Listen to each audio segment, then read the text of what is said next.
ನಮಸ್ಕಾರ. ಕರ್ನಾಟಕ ರಾವಣನ ಪಾತ್ರದಲ್ಲಿ ದರ್ಶನ್ ಅವರು ಇರಬೇಕಾಗಿತ್ತು.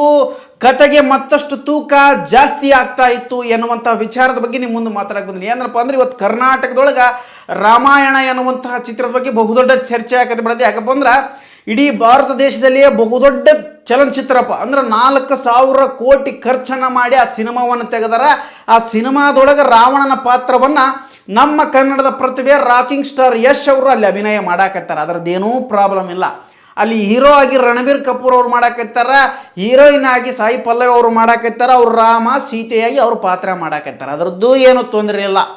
ಆದ್ರೆ ಇಲ್ಲಿ ಕರ್ನಾಟಕದೊಳಗೆ ಏನು ನಡೆದು ಬಿಟ್ಟೈತಪ್ಪ ಅಂತಂದ್ರೆ ಕರ್ನಾಟಕದೊಳಗೆ ಚಾಲೆಂಜಿಂಗ್ ಸ್ಟಾರ್ ದರ್ಶನ್, ಕನ್ನಡದ ದಾಸ, ಸಕಲ ಕಲಾವಲ್ಲಭ ಚಾಲೆಂಜಿಂಗ್ ಸ್ಟಾರ್ ದರ್ಶನ್ ರವರು ಆ ಸಿನಿಮಾಕ್ಕೆ ರಾವಣನ ಪಾತ್ರ ಮಾಡಬೇಕಾಗಿತ್ತು.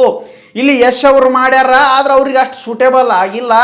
ಆ ಪಾತ್ರಕ್ಕೆ ಬಾಡಿ ದೊಡ್ಡದಿರ್ಬೇಕು, ಧ್ವನಿ ಗಡ್ಸಾಗಿರ್ಬೇಕು, ಎತ್ತರ ಭಾಳ ಇರಬೇಕು, ಗಾಂಭೀರ್ಯತನ ಇರಬೇಕು, ಆ ಗಡ್ಸ್ ಇಡಬೇಕು, ಆ ಕದರ್ ಇರಬೇಕು, ಆ ಪವರ್ ಇರ್ಬೇಕು ಅಂತೇಳಿ ದರ್ಶನ್ ಅಭಿಮಾನಿಗಳು ಮತ್ತು ಕೆಲವೊಂದು ಬುದ್ಧಿವಂತ ಚಲನಚಿತ್ರದಲ್ಲಿ ಅದೇನಂತಾರಲ್ಲ ಪಳಗಿ ಉಂಡು ತಿಂದು ಅದ್ರಾಗ ನೀರು ಕುಡಿದು ಅದ್ರಾಗ ಸ್ನಾನ ಮಾಡಿದವ್ರು ಯಾರು ಇರ್ತಾರಲ್ಲ ಅವ್ರು ಹೇಳಾಕತ್ತಾರೆ. ಯಾಕಪ್ಪ ಅಂದ್ರೆ ಪೌರಾಣಿಕ ಸಿನಿಮಾದಲ್ಲಿ ಅದ್ಭುತವಾಗಿರುವಂಥ ಪಾತ್ರ ಮಾಡಿ ರಾಜ್ಯ ಪ್ರಶಸ್ತಿಯನ್ನು ಗೆದ್ದು ಕೊಟ್ಟಿರ್ತಕ್ಕಂಥ ಚಾಲೆಂಜಿಂಗ್ ಸ್ಟಾರ್ ದರ್ಶನ್ ರವರು ಈ ಸಿನಿಮಾಕ್ಕೆ ಭಾರಿ ಸೂಟ್ ಆಗ್ತಿದ್ರು, ಅವ್ರು ಇರಬೇಕಾಗಿತ್ತು ಅಂತಕ್ಕಂಥದ್ದು ಭಾಳಷ್ಟು ಜನರ ವಾದ. ಯಾಕಪ್ಪ ಅಂತಂದ್ರೆ ಸಂಗೊಳ್ಳಿ ರಾಯಣ್ಣ ಎನ್ನುವಂಥ ಸಿನಿಮಾ ಮಾಡಿದಾಗ ಅದು ಕೂಡ ಪೌರಾಣಿಕ ಕತೆ. ಸೊ ಆ ಸಿನಿಮಾಕ್ಕೆ ಕನ್ನಡ ರಾಜ್ಯೋತ್ಸವ ಪ್ರಶಸ್ತಿ ಬಂದಿತ್ತು, ರಾಜ್ಯ ಪ್ರಶಸ್ತಿ ಬಂದಿತ್ತು, ಅದ್ಭುತ ನಟ ಅಂತೇಳಿ ಒಂದು ಪ್ರಶಸ್ತಿಯನ್ನು ಕೊಟ್ಟಿದ್ರು. ಅದರ ಜೊತೆಗೆ ಕುರುಕ್ಷೇತ್ರ ಎನ್ನುವಂಥ ಒಂದು ಸಿನಿಮಾ ಕೂಡ ಬಂತು ಮುನಿರತ್ನ ಅವರ ಪ್ರೊಡ್ಯೂಸರಲ್ಲಿ. ಸೊ ಆ ಒಂದು ಸಿನಿಮಾದಲ್ಲೂ ಕೂಡ ದುರ್ಯೋಧನನ ಪಾತ್ರ ಮಾಡಿದ್ದ, ಅದ್ಭುತವಾಗಿ ಮಾಡಿದ್ರು ಚಾಲೆಂಜ್ ಸ್ಟಾರ್ ದರ್ಶನ್ ರವರು. ಸೊ ಹಂಗಾಗಿ ಆ ಪಾತ್ರಗಳನ್ನು ನೋಡಿದಂತಹ ಕನ್ನಡ ಚಲನಚಿತ್ರದ ಪ್ರೇಮಿಗಳು ಅಂದರೆ ಚಲನಚಿತ್ರ ಅಭಿಮಾನಿಗಳು, ಚಿತ್ರನಟದ ಅಭಿಮಾನಿಗಳು ಇವರೆಲ್ಲರೂ ಏನು ಚರ್ಚೆಪ್ಪ ಅಂದ್ರೆ ದರ್ಶನ್ ಅವ್ರು ಇದ್ದಿತ್ತಪ್ಪ ಭಾಳ ಬೆಂಕಿ ಇರ್ತಿತ್ತು ವಿಲನ್ ಪಾತ್ರ. ಅಲ್ಲ ಯಶ್ ಅವ್ರು ಆಗಿದ್ದಕ್ಕೇನು ಬೇಜಾರಿಲ್ಲ, ಅವರು ವಾದ ಅಷ್ಟೇ.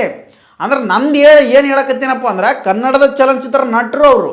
ದರ್ಶನ್ ಅವರು ಕೂಡ ಕನ್ನಡದವರೇ, ಯಶ್ ಅವರು ಕೂಡ ಕರ್ನಾಟಕದವರೇ. ಬಟ್ ಯಾರೇ ಮಾಡಲಿ, ಬಟ್ ಇಲ್ಲಿ ಯಶ್ ಅವರು ಪಾತ್ರ ಮಾಡಿದಾರೆ ನಿಜ, ಸ್ವಲ್ಪ ಸೂಟ್ ಆಗಿದ್ದಾರೆ. ಬಟ್ ಇನ್ನೂ ಗಟ್ಸಾದ ಬಾಡಿ ಇರಬೇಕಾಗಿತ್ತು, ಇನ್ನೂ ಹೈಟ್ ಇರಬೇಕಾಗಿತ್ತು. ಧ್ವನಿ ಕೂಡ ಈ ಡೈನಾಮಿಕ್ ದೇವರಾಜ್ ಅವ್ರದ್ದು ಕೊಟ್ಟಾರ ಅಂತಕ್ಕಂಥ ಸುದ್ದಿ ಬಹುತೇಕ ಚರ್ಚೆಯಲ್ಲಿರುವಂಥದ್ದು.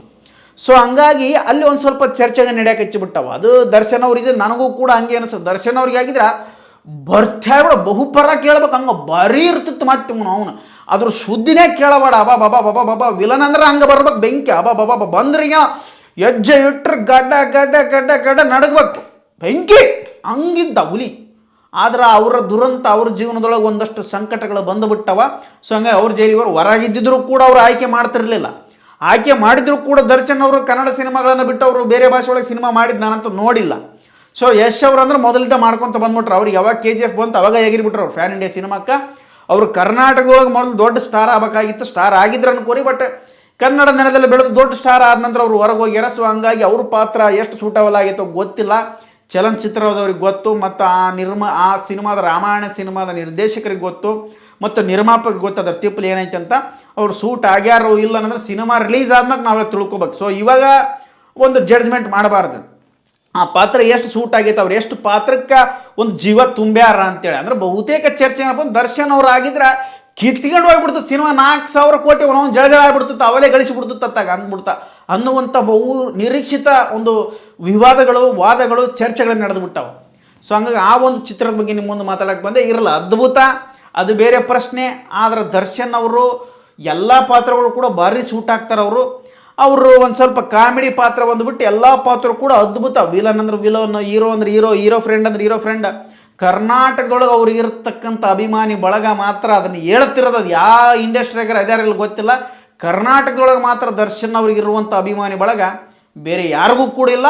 ಆ ಅಭಿಮಾನಿ ಬಳಗವನ್ನು ಯಾರಿಗೂ ಕೂಡ ಟಚ್ ಮಾಡೋಕ್ಕೆ ಸಾಧ್ಯ ಇಲ್ಲ, ಅಷ್ಟರ ಮಟ್ಟಿಗೆ ಅಭಿಮಾನಿಗಳದಾರ. ಸೊ ಹಂಗಾಗಿ ಕನ್ನಡದ ಪೌರಾಣಿಕ ಕಥೆಗಳೆಲ್ಲ ದರ್ಶನ್ ಅವರು ಭಾಳ ಸೂಟ್ ಆಗ್ತದೆ. ಪೌರಾಣಿಕ ಕಥೆ ಮೊದಲ ಬಾರಿಗೆ ಮಾಡ್ಯಾರ ಇವ್ರು, ಯಾರಪ್ಪ ಯಶ್ ಅವರು. ಸೊ ಹಂಗಾಗಿ ಅವರ ಅದ್ಭುತ ಸೂಟ್ ಆಗ್ಯಾರೋ ಬಿಟ್ಟರು. ಸಿನಿಮಾ ನೋಡಿದ ಮೇಲೆ ನಾವೆಲ್ಲ ಡಿಸೈಡ್ ಮಾಡಮ್ಮ, ತಲೆನೇ ಕೆಡ್ಸ್ಕೊಳಕ್ಕೆ ಹೋಗ್ಬೇಡ್ರಿ. ಒಟ್ಟ ಇರಲಿ, ಆ ಸಿನಿಮಾಕ್ಕೂ ಶುಭವಾಗಲಿ. ಕನ್ನಡದ ನಟನಾಗಿರುವಂಥ ರಾಕಿಂಗ್ ಸ್ಟಾರ್ ಯಶ್ ಅವರು ಕೂಡ ಸಿನಿಮಾ ಶುಭವಾಗಲಿ. ಇಡೀ ಚಿತ್ರ ಇಡೀ ವಿಶ್ವದಲ್ಲೂ ಕೂಡ ಬಹುದೊಡ್ಡ ಹೆಸರನ್ನು ಮಾಡಿ ಅದರ ಜೊತೆಗೆ ಕನ್ನಡದ ಹೆಸರನ್ನು ಮತ್ತಷ್ಟು ಕಂಪಿಸಲಿ, ಮತ್ತಷ್ಟು ಗಡಿ ಮೀರಿ ದಾಟಿಸಲಿ ಅಂತ ಹಾರೈಸ್ತೀವಿ. ಅದು ಬಿಟ್ಟರೆ ಮತ್ತೇನಿಲ್ಲ.